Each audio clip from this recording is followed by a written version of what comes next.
نے ہر انسان کے ساتھ ایک محافظ فرشتہ پیدا کیا ہے، اور اگر وہ محافظ فرشتہ انسان کے ساتھ نہ ہو، شیاطین انسان کو ویسے مار ڈالیں، انسان کو قتل کر ڈالیں اگر اللہ نے حفاظت کے لیے فرشتہ معمور نہ کیا ہو۔ یہ انسان کے دشمن ہیں، اور انسان کو شیاطین راہ مستقیم سے ہٹانے کے لیے دن رات کوشاں ہیں۔ پھر یہ اتنا مکار دشمن ہے، ہر ایک کو ایک لاٹھی سے نہیں ہانکتا، اسے پتا ہے کہ کس کو کیسے بھٹکانا ہے۔ ایک شب زندہ دار جس کو سحری کے وقت اٹھ کے آنسو بہانے کا لطف ملتا ہے، اب شیطان اس کو کہے کہ سحری کے وقت اٹھا نہ کر، تو وہ شب زندہ دار جب اس کے آنسو مسلح میں جذب ہوتے ہیں اور وہ اترتے ہوئے آنکھوں سے آنسو اتنی لذت اسے دیتے ہیں کہ دنیا ما فیہا کی لذتیں ایک طرف اور یاد خدا میں رونا ایک طرف۔ اب شیطان کسی کو کہے کہ سحری کے وقت اٹھا نہ کر، تو کوئی شیطان کی یہ بات تھوڑی مانے گا، تو شیطان اسے یہ کہتا بھی نہیں ہے، اسے کہتا نہیں اٹھا کر، لیکن صبح بتا دیا کر کے میں تہجد گزار ہوں، اسے ریا میں مبتلا کرے گا۔ ایک شخص جس کی طبع میں فیاضی گندی ہوئی ہے، اب شیطان اس کو کہے کہ تو سخاوت نہ کیا کر، بخل کا درس دے، تو طبعاً جو سخی شخص ہے جس کی فطرت کے اندر فیاضی ہے، تو وہ شیطان کی اس بات کو تو نہیں مانے گا۔ شیطان اسے یہ کہتا بھی نہیں کہ تو بخل کر، اسے فضول خرچی کی طرف لگا دے گا، اسے ان کاموں میں خرچ کرنے کی ترغیب دے گا جس کا اس کو اور معاشرے کو کوئی فائدہ نہیں ہوگا۔ اس لیے شیطان رخ بدلتا ہے۔ ایک شاعر جس کی طبع کے اندر لطافت ہے، نرمی ہے، محبت ہے، اب شیطان اس کو کہے کہ فلاں کو قتل کر دے، تو شاعر تو شاخ سے پھول بھی نہیں توڑ سکتا، تو پھر وہ کسی کا سر کاٹ دے، یہ کیسے ممکن ہو سکتا ہے؟ شیطان ایک شاعر کو یہ کہتا بھی نہیں، اسے وہ شراب اور شباب کے پیچھے لگا دیتا ہے۔ اب اتنا سخت دشمن، اتنا مکار دشمن، حضرت سیدنا غوث اعظم رضی اللہ تعالیٰ عنہ فرماتے ہیں میرے اوپر صحاب نور چھا گیا اور آواز آئی، عبد القادر تو نے اللہ کی اتنی عبادت کی ہے، اتنی ریاضت کی ہے کہ شریعت کا ہم تمہیں اب مکلف نہیں رہنے دیتے، اور اب تو نماز نہ پڑھے اور دیگر اعمال نہ کرے تو تجھے کوئی پکڑ نہیں، میں تیرے اوپر ایسے راضی ہو گیا ہوں۔ تو ایسے بادل سے آواز آئی، کہتے مان میرے دل میں خیال آیا کہ اگر عبادت کا مکلف نہ ہونا ہوتا تو امام الانبیاء صلی اللہ علیہ وسلم سے بڑھ کر کون اللہ کا مقرب تھا۔ حتی تتورم قدماہ، حضور جب نماز پڑھتے اور اس قدر لمبا قیام کرتے حضور کے مبارک پاؤں سوج جاتے، لیکن ان کو تو کہا گیا وَعْبُدْ رَبَّكَ حَتَّى يَأْتِيَكَ الْيَقِينُ، انہیں تو کہا گیا کہ آخری سانس تک اللہ کی عبادت کرنی ہے۔ تو میں کون ہوں کہ مجھے کہا جائے کہ تو اب عبادات کا مکلف نہیں رہا، کوئی بات نہیں ہے۔ تو کہتے ہیں میں لا حول ولا قوت الا باللہ پڑھا تو وہ جو مجھے نور نظر آ رہا تھا وہ سیاہی میں بدل گیا۔ تو وہ ابلیس تھا جو اس رنگ میں مجھے بھٹکانا چاہتا تھا، کہا عبد القادر اس مرتبے پہ پہنچے ہوئے کتنے لوگوں کو میں نے گمراہ کر دیا، تیرے علم نے تجھے بچا لیا۔ تو میں نے کہا ظالم، میرے علم نے مجھے نہیں بچایا، میرے اللہ کے فضل نے بچایا۔ تو کہا پھر بچ گیا ہے، کئی میں نے یوں لوٹ لیے۔ تو اتنا مکار دشمن ہو جو ہمارے اوپر مسلط ہے اور دن رات کوشاں ہے ہماری متاع عمل لوٹنے کے لیے، متاع ایمان لوٹنے کے لیے، تو پھر مجھے بتاؤ کہ ہم کیا غافل ہو کے بیٹھیں گے؟ ایسے ناپاک وجود کا مقابلہ کوئی آسان ہے جو ہماری متاع عمل لوٹتا ہے، متاع ایمان لوٹتا ہے، ہمیں عمل کرنے نہیں دیتا، کریں تو وسواس ڈال رہا ہوتا ہے، کر لیں تو ریا میں اور تکبر میں مبتلا کر کے، عجب میں مبتلا کر کے کیا ہوا عمل بھی لوٹ لیتا ہے۔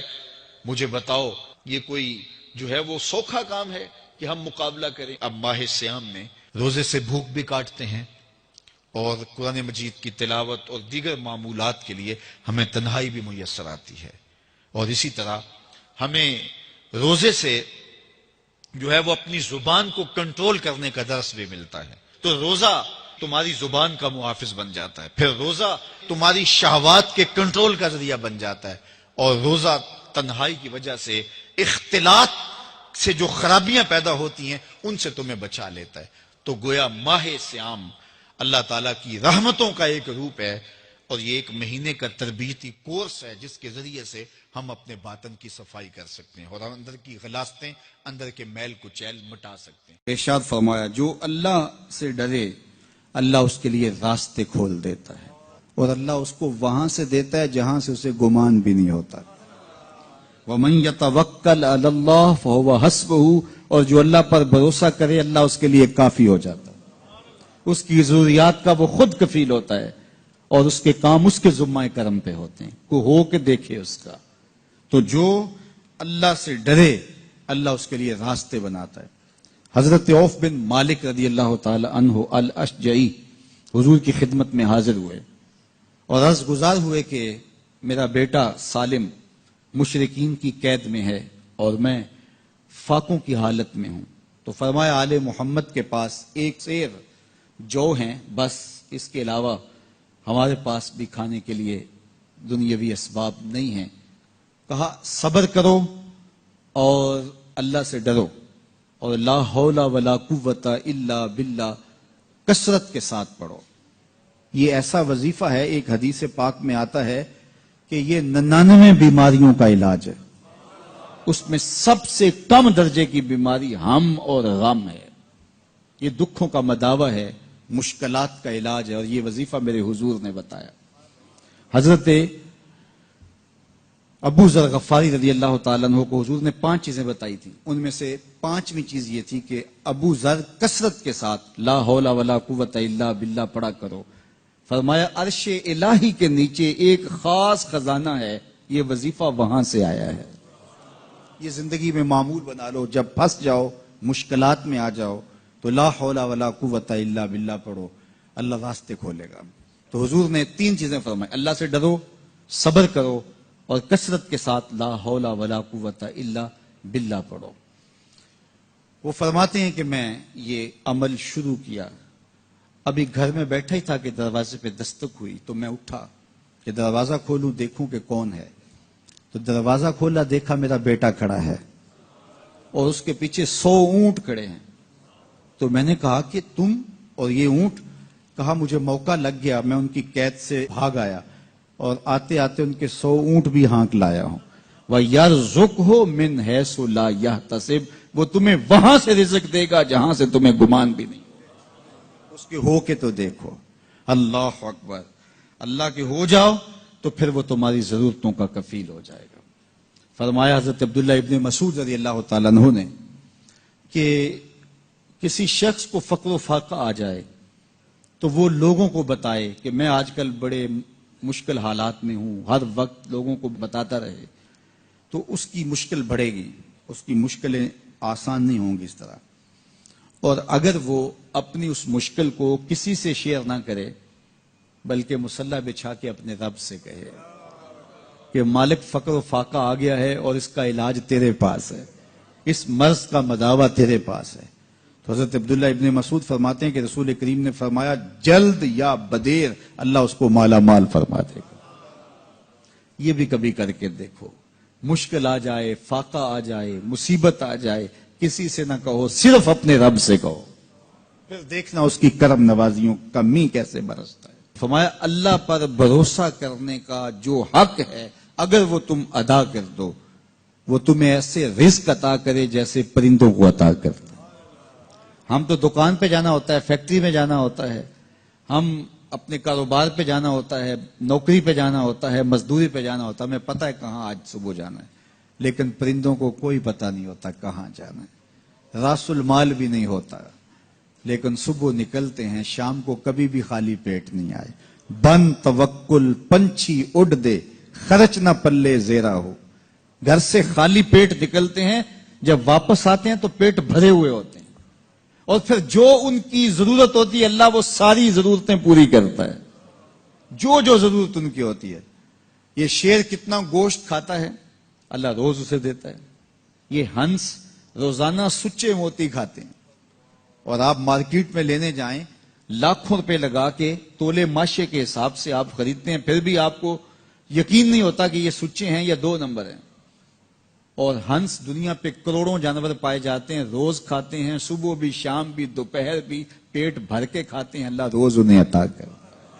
کہا اس پہ تھے تو بوڑھے بزرگ جو مسجد میں جانے سے قاصر تھے وہ گھروں میں بیٹھ کے قرآن پڑھتے ہوتے تھے، اور عموماً ظہر کے وقت بھی اور صبح کے وقت بھی گھروں سے قرآن پڑھنے کی آوازیں آیا کرتی تھی۔ آج گھروں سے پاپ میوزک کی صدائیں سننے کو تو ملیں گی، لیکن قرآن کے نغمے موقوف ہو گئے.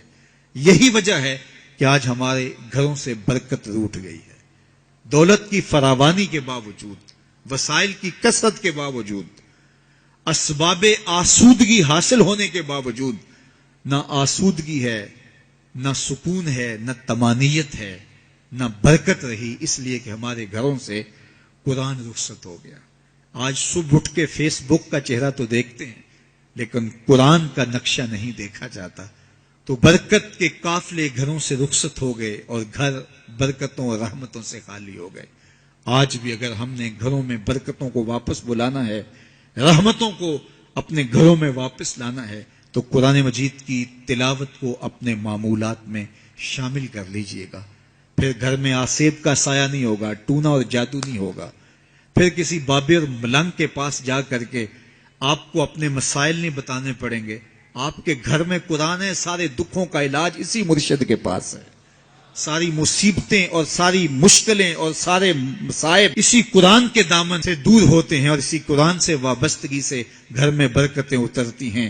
پھر آپ کو نہ آسیب، نہ جادو، نہ ٹونا، اور نہ کسی نے کوئی بندش کی ہے، نہ کسی نے کوئی مسئلہ کیا ہے، کچھ نہیں ہوگا. آپ کے گھروں پہ رحمتوں کے سائے ہوں گے، اس لیے کہ آپ کے گھروں میں قرآن جب تلاوت ہوگی تو رحمتوں کے فرشتوں کا نزول ہوگا.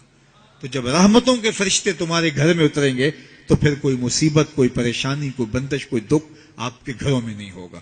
اس لیے قرآن مجید کی تلاوت کو اپنے معمولات زندگی میں شامل کیجئے. دیکھیے یہ رمضان المبارک کا مبارک مہینہ اکثر گھروں کے اندر قرآن مجید کی تلاوت کا معمول رہا، اور جو دن باقی ہیں ان ایام میں تلاوت کلام مجید کا معمول باقی رہے گا. تو اس کی برکتیں آپ اپنی آنکھوں سے دیکھ رہے ہیں. اور اگر یہ پورا سال ہمارے گھروں میں معمول باقی رہے، ہماری صبح کا آغاز ہی قرآن مجید کی تلاوت سے ہو، بیٹیاں بھی قرآن کھول کے صبح بیٹھ جائیں اور بیٹے بھی قرآن کھول کے بیٹھ جائیں، بوڑھے بھی قرآن کھول کے بیٹھ جائیں، جوان بھی قرآن کھول کے بیٹھ جائیں، تو مجھے بتائیے کہ کتنی رحمات اور کتنی برکات کا گھروں میں نزول ہو. تو اس لیے اپنے گھروں میں قرآن مجید کی تلاوت کے معمول کو کبھی بھی ترک نہ کیجیے. چاہے روز کے 2 صفحے پڑھیے، قرآن مجید کی تلاوت کے معمول کو باقی رکھیے.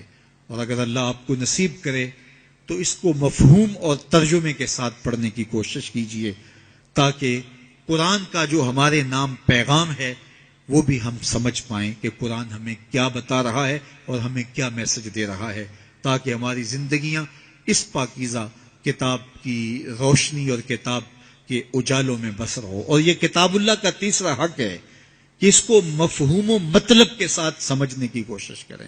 یہ ہمارے رب کا ہمارے نام پیغام ہے.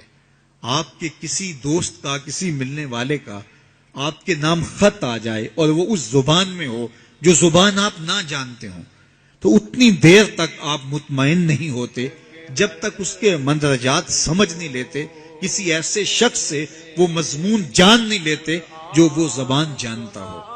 تو ہمارے رب کا ہمارے نام یہ میسج ہے، ہمارے نام یہ پیغام ہے رسول کریم صلی اللہ علیہ وآلہ وسلم کی وساطت سے.